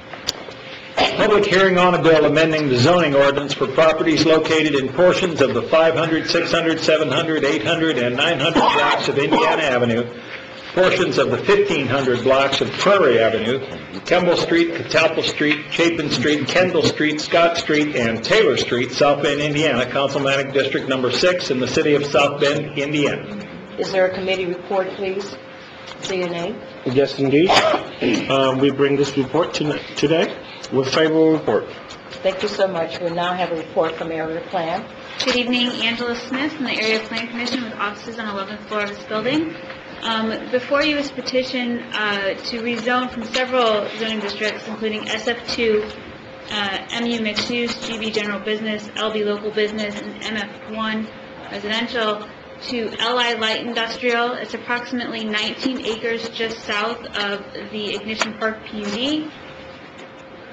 The area north of Indiana, as I mentioned, has all of those mixed uses, and then there's kind of a buffer along Indiana Avenue before we go into the residential property to the south, which is significantly zoned SF2. The property is currently vacant. There are a couple structures still up at the time I took this picture. I believe those have either been removed or in the process of being removed to create a clear site for development. The petitioner is not proposing any site plan at this point. They're simply trying to get the area ready for development so that the city of South Bend can market this for various light industrial users. Once those users are identified, then they can come forward at that point and develop under the LI Light Industrial District. This comes to you from the Area Plan Commission with a favorable recommendation, and I'd be happy to answer any questions. Council members, do you have any questions of Area Plan? No, I don't. Thank you. At this time, we ask the petitioner to come before us to take your name and address and give us a brief summary of the bill that's before us. Mike Danch from Dan Charner Associates, 1643 Commerce Drive here in South Bend, representing the city of South Bend. As Angela mentioned, what we're asking for is to take several properties that the city owns on the north side of Indiana Avenue, south of the railroad, kind of on both sides of Scott Street, all the way over to Kimball and Prairie Avenue. As Angela said, it's about 19 acres. We're trying to rezone that property for future development. There are several different zoning classifications that are present on all those properties. We're trying to be a consistent zoning with the light industrial. We feel that that's the next phase of development. A portion of the site is going to end up being called Ignition Park South, which takes up about 12 acres of that 19 acres that Angela mentioned. What we would ask council to do is to allow us to rezone that land for future development. If you have any questions for me, I'd be glad to answer. Council members, any questions? Negative. Thank you so much. Okay. At this time, we move to the public hearing portion. Is there anyone present wishing to speak in support of Bill 02-15? Anyone present wishing to speak in support of this bill? Seeing no one, is there anyone present wishing to speak in opposition? Again, I see no one. The public hearing portion is now Mr. Chairman, recommendation. Second. Oh, wait, Is there a question? I was comment. I just want to thank Mr. Danch and all those from Area Plan. When we first talked about Ignition Park several years ago, a lot of the focus our concern was that everything was going to be an innovation park. And now you can see where the city is really taking the time to really take a serious interest in the park, and I believe that this is going to really help grow it. And I'm really thankful because so many people have said that nothing was going to happen. And now you can see that investment is coming in the area. And so I'm excited to see this area that has been blighted for such a long period of time to start growing. So thank you for helping us out in 6. Are there any other comments council members would like to add? If not, I would like to entertain a motion. Second. It's been moved and seconded.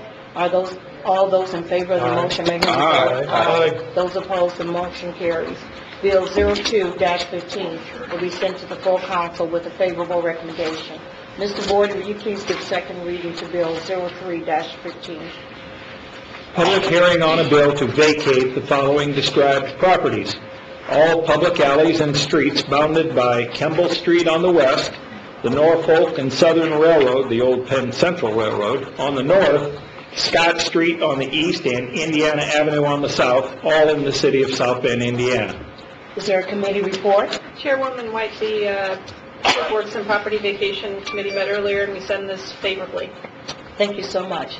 We do have the petitioner. We ask that you state your name and address, please. Mike Danch from Dan Charner Associates, 1643 Commerce Drive here in South Bend, representing the city of South Bend. This is the kind of goes hand in hand with the rezoning petition. This will take care of the streets and alleys which were existing within what we call the Ignition Park South boundary area. We've been working with the utility companies to release all their easement rights within all the alleys and streets that we're asking council to vacate this evening. Again, this is just part of that process of assembling land and making it clear for development. If you have any questions for me, I'd be glad to answer them. Council members, any questions? If not, we move to the public hearing portion. Thank you so much. Is there anyone present wishing to speak in support of Bill 03-15? Seeing no one, is there anyone present wishing to speak in opposition? Again, I see no one. The public hearing portion is closed. Comments from any council members? Just again, like to say thank you. Everything we can get done to get this whole project moving forward is going to help bring more business into our area in the 6th District, so I'm very glad. Move for favorable recommendation. Second. It's been moved and seconded. All those in favor of the motion may hear you vote. Aye. Those opposed, motion carries. Bill 03-15 will be sent to the full council with a favorable recommendation. I would like to entertain a motion to hear Bill 1015, 1115 together for purpose of public hearing. So moved. Second. Okay, it's been moved and seconded. All those in favor of the motion? Aye. Those opposed, the motion carries. Mr. Vorty, will you please give second reading to Bill 10-15 and 11-15, please? 1015, public hearing on a bill of the Common Council of the City of South Bend, Indiana, appropriating additional funds for certain enterprise operations in 2015 of $875,000 from the Parking Garage Fund, number 601, and $66,156 from Century Center Fund, number 671. 1115, public hearing on a bill of the Common Council of the City of South Bend, Indiana, appropriating additional funds for certain departmental and city service operations in 2015 of $30,000 from Studebaker Oliver Reverting Grants Fund, number 209, $2 million from Economic Development State Grant Fund, number 210, and $21,157 from Central Services Fund, number 222. The Personnel and Finance Committee held a public hearing on Bill 10-15 and Bill 11-15. We sent both these bills to the council with a favorable recommendation. At this time, we'd like to call the petitioner. We ask that you state your name and address and give us a brief summary of Bill 10-15, 11-15. I'm John Murphy, City Controller with offices on the 12th floor of this building. As Mayor Pete indicated, we've worked with council to develop a process where we're going to amend the budgets and do additional appropriations on a quarterly basis, March, June, September, and December. That makes a lot of sense. We appreciate your help with that. The three bills, and the first two we'll talk about now, Bill 1015 are additional appropriations for the enterprise funds, which are business types funds. There's one for the Parking Garage Fund and Century Center Fund. We discussed these at the committee meeting. These are fully funded with cash balances that are on hand in the fund. We also have DCI representatives here if we want to discuss that a little bit further. The second bill, 1115, are the civil city funds, also known as general government funds, which rely on property taxes and edit and so forth for their revenue. There's three additional appropriations, one for Studebaker Oliver Grant Fund, Economic Development State Grant Fund, and Central Services Fund. That's actually an internal service fund. And we've discussed those a little bit at committee as well. Be happy to answer any questions that you may have on these additional appropriations. Council members, do you have any questions regarding these two bills? Okay, seeing none, thank you for your presentation. We'll now move to the public hearing portion regarding Bill 10-15 as well as 11-15. Is there anyone present wishing to speak in support of these two bills? Seeing no one, is there anyone present wish to speak in opposition?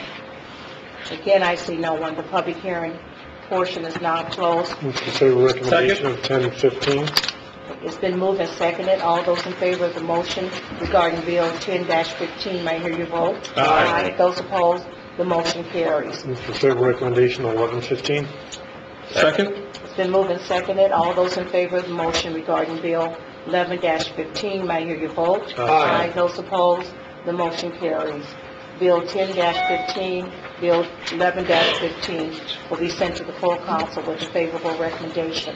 Mr. Vorey, would you please give second reading to Bill 12-15? Public hearing on a bill of the Common Council of the City of South Bend, Indiana for budget transfers for various departments within the City of South Bend for year 2015. Thank you. The Personnel and Finance Committee held a public hearing on Bill 12-15. We send this bill to the full council with a favorable recommendation. We do ask that petitioner to come, state your name and address, and give us a brief summary of Bill 12-15. John Murphy, City Controller with offices on the 12th floor. Bill 1215 are for budget transfers. Budget transfers, as you know, are not additional appropriations of money. They're just transfers from one account or one department to a different account or different department. And that's what these budget transfers are all about. It's kind of good housekeeping to keep your accounts in order, and that's what we're planning on doing on a quarterly basis going forward. Be happy to answer any questions you have on specific budget transfers. Any questions from council members? Seeing none, thank you so much for your presentation. I do have one. Councilmember Davis? Thank you. Now, when the transfers are made, how long does it take for them to get paid? We pay every week, so we could pay something next Tuesday, would be the next time to get paid. So next Tuesday, then they roll out the check to take care of everything then? What was that? So on Tuesday, they will take care of everything that's in this budget transfer? Right. If there's an outstanding invoice, we can get it paid by Tuesday, right? I appreciate that. Are there any other questions? Thank you. We'll now move to the public hearing portion. Is there anyone present wishing to speak in support of Bill 12-15? Seeing no one, is there anyone present wishing to speak in opposition? Again, I see no one. The public hearing portion is now closed. Second? It's been moved and seconded. All those in favor of the motion, may I hear you vote? Aye. Those opposed? The motion carries. Bill 12-15 will be sent to the full council with a favorable recommendation. I now ask for a motion to rise and report to the common council. So moved. Second. All those in favor of the motion? Aye. Those opposed? The motion carries.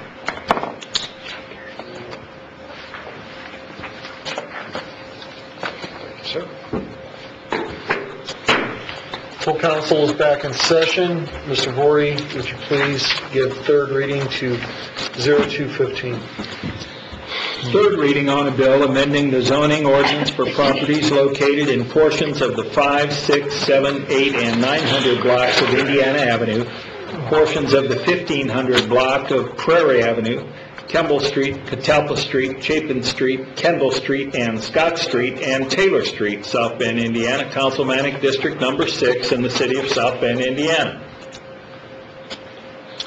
Move for passage. Passage. Second. Mr. Vorey? The roll. Mr. Henry Davis. Aye. Mrs. Shea. Aye. Dr. Furlick. Aye. Dr. Varner. Aye. Mr. Oliver Davis. Proudly say aye. Vice President Dieter. Aye. Thank you. Mr. Furlick. Aye. Councilmember White. Aye. And President Scott. And a proud eye as well. Oh, good. Wonderful. 9 ayes. Proud eyes here on that one.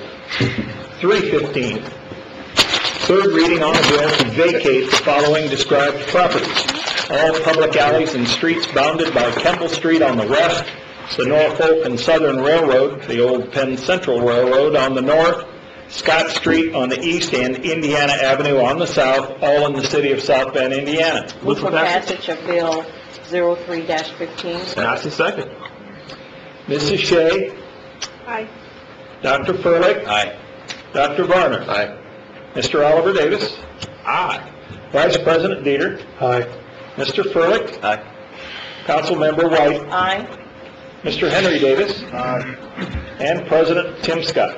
Aye. 9 ayes again. 1015. Third reading on a bill of the Common Council of the City of South Bend, Indiana, appropriating additional funds for certain enterprise operations in 2015 of $875,000 from the Parking Garage Fund, number 601, and $66,156 from Century Center Fund, number 671. Move for passage of Bill 1015. Second. Dr. Furlick? Aye. Dr. Varner? Aye. Mr. Oliver Davis? Aye. Vice President Dieter? Aye. Mr. Furlick? Aye. Councilmember White? Aye. Mr. Henry Davis? Aye. And Mrs. Shea? Aye. Along with President Scott? Aye. That would be 9 ayes. 11:15. Third reading on a bill of the Common Council of the City of South Bend, Indiana, appropriating additional funds for certain departmental and city service operations in 2015 of $30,000 from Studebaker Oliver Reverting Grants Fund, number 209, $2 million from Economic Development State Grant Fund, number 210, and $21,157 from Central Services Fund, number 222. Move for passage of Bill 1115. Second. Dr. Varner? Aye. Mr. Oliver Davis? Aye. Vice President Dieter? Aye. Mr. Furlick? Aye. Councilmember White? Aye. Mr. Henry Davis? Aye. Mrs. Shea? Aye. Dr. Furlick? Aye. And President Tim Scott? Aye. 9 ayes. 12:15. Third reading on a bill of the Common Council of the City of South Bend, Indiana for budget transfers for various departments within the City of South Bend, Indiana for the year 2015. Move for passage of Bill 1215. Second. Mr. Oliver Davis? Aye. Vice President Dieter? Aye. Mr. Furlick? Aye. Councilmember White? Aye. Mr. Henry Davis? Mrs. Shea? Aye. Dr. Furlick? Aye. Dr. Varner? Aye. President Scott? Aye. 9 ayes. Move on to resolutions. 1516. 1516. A resolution of the Common Council of the City of South Bend designating a certain area within the City of South Bend, Indiana, commonly known as 1015 Oak Street, 1042 Oak Street, and 1107 Oak Street as a residentially distressed area for purposes of a 5-year residential real property tax abatement for South Bend Mutual Homes Limited Partnership. Committee report? Community Investment sends us forward favorably. Okay. Mr. Z. Good morning, good evening, Council. Brock Z, 14th floor of this building. The three parcels before you, this is part of the 2014 South Bend Mutual Homes Lincoln Park Neighborhood Development Tax Abatement that was approved. These 3 parcels were inadvertently left off that proposal. Just as a refresher, this is a 24 single-family home. Approximate assessed value for the 24 homes collectively will be about $641,520. The new project's taxes created are roughly $84,324. Estimated taxes to be abated over the 5-year period are $24,350, and the total taxes we paid over that 5-year period are $59,974. I can answer any questions that you have about the project, and also Ann Mannix has made the evening meeting as she missed the committee meeting due to weather conditions. So we're here to answer any questions that you have. Any questions from council members? Negative. No. She knows how to drive. Mr. Davis? Brock, Yes, sir. I just have one question, and this question's been asked to me. The people who are a part of this program, will they be defined as renters or homeowners? Good question. It is a co-op, so I that's why have I'm an asking. opinion, but I'll let her answer. Name and address, please. Ann Mannix, 724 West Washington. The residents will be members of the cooperative, so they will purchase a share of a nonprofit organization that will manage the development. So they will vote on the carrying charges, they'll vote on the property manager that they hire. So it's a little bit between rental and home ownership. For the first 15 years, the project will be owned by a limited partnership because of some of the financing that we have. What happens up to the next 15? Then the co-op has an option to purchase it in year 15. Like so. And they'll own it free and clear. So they never will own where they live, they'll just be shareholders in this cooperative program? Right, that's correct. So shareholders usually returns dividends. Mm-hmm. So do they receive any dividends at the end of a year or 6 months, or is there? There may be modest dividends. They're paying off a mortgage of about $10,000 per apartment, per house. I think the main thing that residents will get out of this is they have control over their housing. It's very inexpensive. Some of the rents are as low as $200, or carrying charges $250 a month. Some of them go up to $500. We've already had 20 applications. Well, and we haven't even done any publicity yet. Amazing. So will there be like a management company that oversees these? Yes, there will be a management company. We're talking to management companies now. Just because 20 people can't, run things effectively. Well, no, I'm just trying to understand. This is the question that's asking me, so I want to be able to, to tell the right story. So, looking at subsidized housing and home ownership, the subsidized housing, such as the sub-park homes or even the high-rises downtown, those would be an example to me of a subsidized unit of renters. Correct. That are participating on a program that are subsidized by the federal government, where they end up paying a small amount per month or per year to be in those in those quarters. The difference between that and what you're proposing, what you're going to be doing, what you are doing, is what? They will have, if you live in, say, a tax credit development, say Monroe Park. Okay. Then you have a private owner, they hire a property manager, they make the decisions about the project. If they want to evict you some year, they can. Okay. If you're in a cooperative, you get to vote on the decisions that are made. And I think that the rents, they set their own monthly cost. So if you lived in a subsidized apartment complex in Monroe Park, the owner would set the cost. So you said they mean the people that's on the board? The board, yes. They elect a board. The board sets the monthly cost. And it'll be straight across the board for everyone? Well, they're different for 2, 3, or 4-bedroom houses. Okay. Thank you. If you're familiar with Southmore Mutual Homes or Walnut Grove, it's similar to that. Okay, all right. And I hope it will be less expensive over time. This is an innovative project, and that's why we got the tax credits. And we're having some researchers research this to see if people feel better about it and if it costs less over time. You don't have anyone taking the money out of it, but so we'll just have to see how it goes. Dr. Broder. I think following up with Henry's question, so essentially the equity remains with the corporation.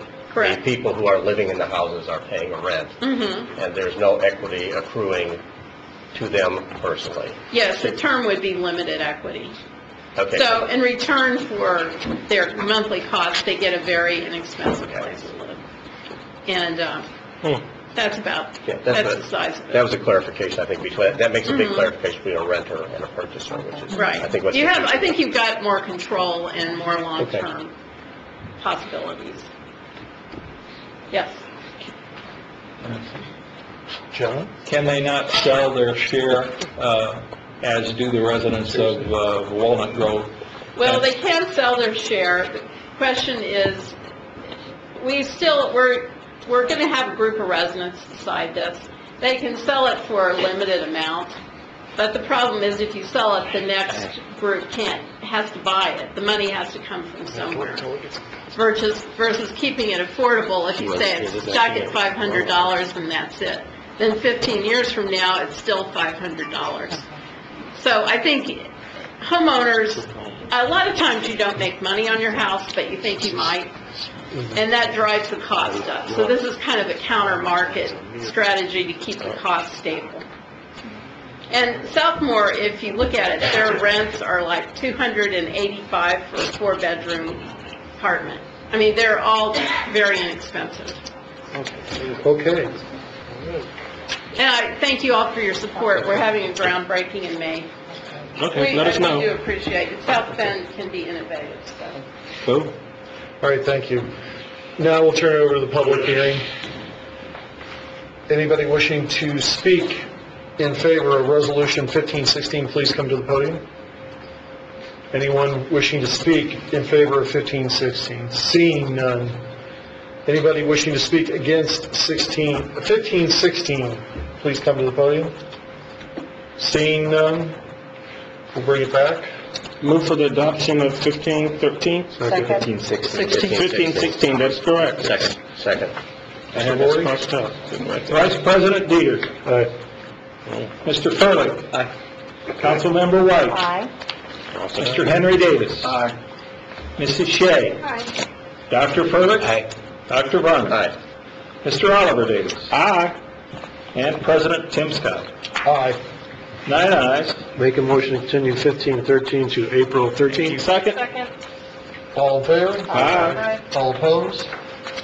Okay, thank you. Move on to first readings. Mr. Horty, 1315, please. 1315.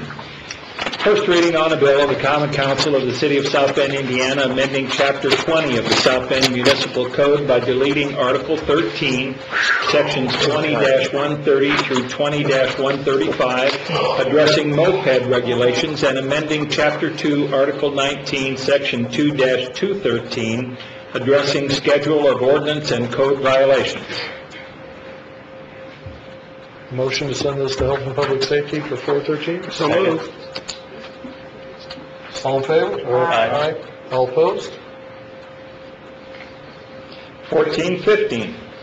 First reading on a bill of the Common Council of the City of South Bend, Indiana, amending Chapter 14 of the South Bend Municipal Code by the inclusion of new Article 12 entitled Collaborative Pilot Initiative on Homelessness. We'll just go to the Community Relations Committee for 413. Second. All in favor? Aye. All opposed? 1615. First reading on a bill amending the zoning ordinance for property located at 416 Western Avenue and 501 West South Street, Councilmanic District Number 2 in the city of South Bend, Indiana. Move that Bill 16-15 be sent to area plan. Second. All in favor? Aye. All opposed? Okay. 1715. First reading on a bill of the Common Council of the City of South Bend, Indiana, confirming compliance with IC 36-1-12-1 ET, and rendering final approval of a guaranteed energy savings contract relating to Century Center, appropriating monies from Century Center Capital Improvement Fund, number 671, establishing a new fund, number 672, to be known as Century Center Energy Conservation Debt Service Fund, and taking all other action in connection therewith. Move to send to the Park Committee for 413. Second. All in favor? Aye. All opposed? Okay, unfinished business. I move that Bill 15-17 should be sent to Z&A Committee set for April 13, 2015. Second. All in favor? Aye. All opposed? Okay. I move that 615 go to zoning annexation on 413. Second. All in favor? Aye. All opposed? Okay, thank you. New business, do we have any new business from council members? At our next, Oliver Davis. Thank you. At our next meeting, can we have, the Public Works, Valerie, if we can have an update regarding what's going on with our proposed street issues? The potholes? No, curb and sidewalks. Because each one of us had to submit something, because see what everybody submitted, because, we had to submit that in and get updates of when they are planning to start, the different issues and how it's going. Committee. I think that would, pardon me? A committee report in committee, right? Yes. Okay. So I would like to know that. Okay. Anything else? I'm good. Nope. Any other council members? Oh, well, yes, there's one. Oliver Davis. That letter that I was just talking to the mayor about. Yes, Pardon? Whose committee would that go through community relations, or would that go through? Most probably. Who's that this year? Karen White. Thank you. So I'll work with you with part of that. I appreciate that, because we'd like to send out a welcoming letter. Anything else? I'm at peace. Oh, good. All right, with that said, we'll move on to privilege of the floor. This is the point where anybody can come speak to council. You have 3 minutes. Vice President Derek Dieter will time you. He will give you an exit warning. You are speaking to the council. If there is anything you want the council to look into, there is a form over on the desk. If you need to hand anything to the council members, please do so to Mr. John Bordy. And you're directing to the council. This is not a conversation. We listen to you. If you want to meet with any council members after this meeting or any time thereafter, you can. With that, state your name and address, and we'll begin. Rod Goodchild, 837 South 24th Street, running for council. Or Valerie Shea is currently the council member in District 3. That includes River Park and Miami District. I was the one that was interviewed by Howard Dukes. He did an excellent interview, one of the best of the books that we put out, Once a Night, Always a Night. In the process, he asked for a common agreement on where we would meet. It was Chicory. You would have the reporter and me there. We did the entire interview. There was no reporter. It got convoluted into where we're going to have the picture taken. It all comes down to picture, and I thank Dr. Furlick from indicating an F to an A. The report was an A that Howard Dukes did on the book. It was the best ever. It went international, Australia, and all over the United States. If you Google Goodchild, you'll find about 10 pages of reviews on the book. Included in that was the one from Howard Dukes.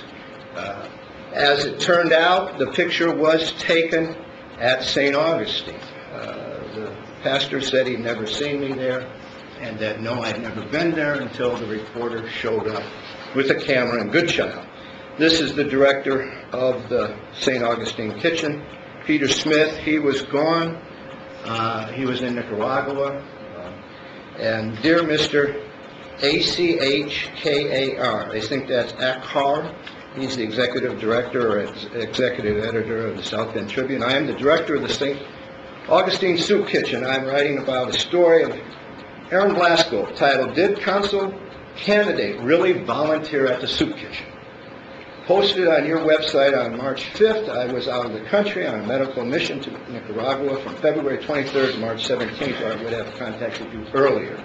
Rod Goodchild contacted me at Mass at St. Augustine on February 15th and asked about volunteering at the soup kitchen.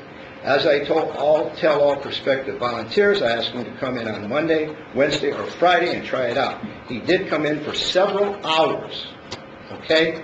Monday, February 16th, and seemed to enjoy the work. I am not sure why Father Collins, the pastor, I'm just adding the pastor of St. Augustine, did not see him, except 30 seconds, buddy. He only stops at the kitchen for a few minutes when he is in his office at church. He has had no direct role with the operation of the soup kitchen, although the soup kitchen is part of the parish outreach of the poor. We receive no monetary or food assistance from the parents. We solicit our donations, maintain our own bank account, and have a separate governing board. We are also affiliated with St. Vincent's, and thank you, Scott. I have one sentence to go. All right, thanks. Appreciate your time. Thank you. Next. I'll be real quick. My name is Samuel Brown. I live in 222 East Navarre, City, South Bend. I represent a watchdog group, Citizens United for Better Government. Here a lot of people come to the podium and they're saying South Bend not a dying city. I don't think it's a dying city. I think it's a lying city. And it starts up at the top. There's been various issues brought to this council about things from the city, tapes, recordings, employees doing things on private, having employees do things on their private property, and we can't get to the answer. But yet and still we want to go on with the celebration and say how wonderful our city. You gotta clean up your house before you can have a good house. It ain't gonna go away. You can celebrate, you can go around it, do whatever you want to do, but it's still gonna linger out there like a bad day.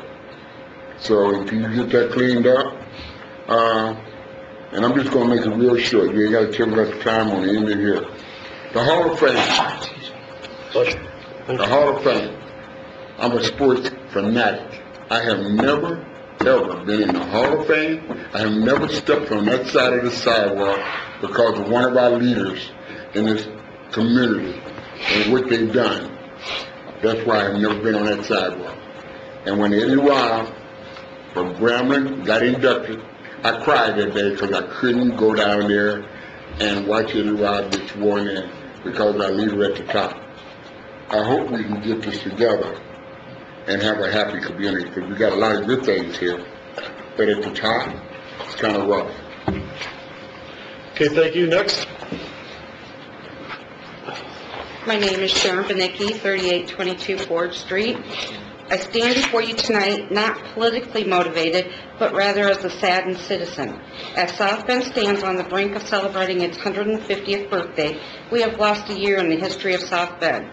As a city that wants to be known at the forefront of technology, I am surprised that the lack of meeting minutes from 2014 is being overlooked. No, I am not here to embarrass anyone, but rather to ask for what has already been promised. I have in my hand a copy of the press release dated January 29th stating that the 2014 meeting minutes were under review and would be made available by the end of February. Sadly, that has not happened. I also have a copy of the job description for the Chief Deputy Clerk, which state one of the essential functions of the job is records and transcribes all Common Council meetings bi-monthly. So, John, while you accept responsibility for the lack of minutes, you alone are not the only one to blame. Maybe if the current staff in the city clerk's office wasn't so focused on their future, but rather more concerned about the past, this would already have been taken care of. It is sad that citizens took time out of their lives to come here and voice concerns, problems, and issues, and there is nothing left to memorialize it. How many times did Mr. Sam Brown stand before you? How many times has Reverend Greg Brown been here? Jesse Davis. What were their concerns? Are the tax abatements and variances that were granted last year even legal without documentation backing them, that all the proper steps were followed? At this point in time, we don't know for sure, as we have no minutes. Giving back South Bend that year of history should be the clerk's office priority. The staff has already been paid by the citizens of South Bend to provide a service that we didn't receive. Okay, thank you. Seeing no other? Oh, one more.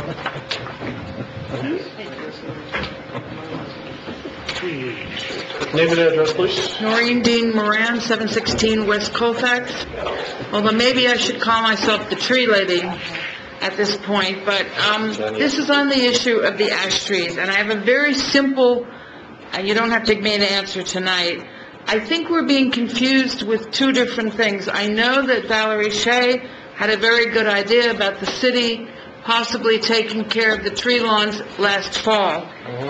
That was set to be another time, another year because of money. That is not our request, though. Our request was for a one-time help for a situation which we reforested 35 years ago with trees by the city. If no one gives us any help, there will be treeless. My street is now treeless. This is a historic neighborhood. It's contiguous to the downtown.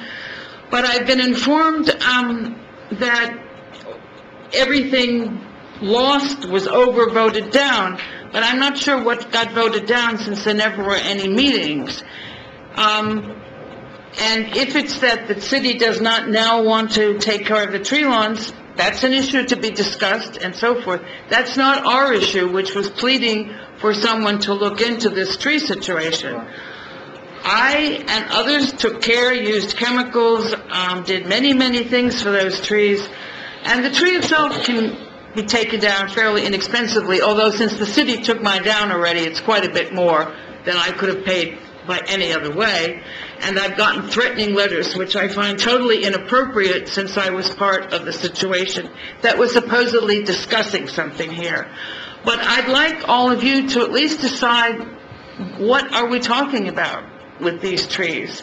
If the mayor does not want to help in anything, then let's make it clear that it is not the question of whether the tree lawn is controlled by the city or not, but whether the residents will put in, we're talking about thousands of dollars. If we have to get rid of stumps, get rid of the tree, put the new trees in, and I agree with the Parks Department wanting them to be 2 inches in diameter, otherwise they won't happen. But after I'm told everything's an ordinance, then when I say, but you never enforce those things, that's right, the city doesn't. So trees are not enforced to be there. We have rotten trees for 50 years in my neighborhood. You have 30 seconds. That's all I need to say. I'd just like to know what we're talking about. Yes. Can she send us a copy of those threatening letters? She got, so we know how to handle that? A part of what you get to Mr. Vorty? Do you have any of the letters with you? Do I have letters? Yeah, you said you had threatening letters. Oh, I did. I have a letter from the stationery from Phil St. Clair. Would you please send them to the clerk's office? I don't have that letter with me. When you can. Sure. It says council. you will ruin my credit rating and so forth and so on. That's why I like to see that. All right, thank you. Thank you. Sorry. No problem. Name and address? Karima Fowler, 430 South 35th Street, and I am just here to address the minutes situation. There were some issues last year in 2014. That's why the press release went out. And I do understand the issue of concerned citizens. But when you are a concerned citizen, you come in the office and you request to see the minutes. There are minutes. The minutes being online is not a requirement. It's something that we do as a courtesy. But not once has anyone come in the clerk's office and asked to see the minutes. There are minutes, and they're minutes that were approved. And if any of you would like to see them, be my guest. But not once has anybody come in the office and request to see the minutes for 2014. So there are minutes, just to clarify. There are minutes. Thank you. Thank you. Anyone else? Seeing none, I'll entertain a motion to adjourn. Second. All in favor? Aye. All opposed? Good night, everybody. Thank you. Good job. I just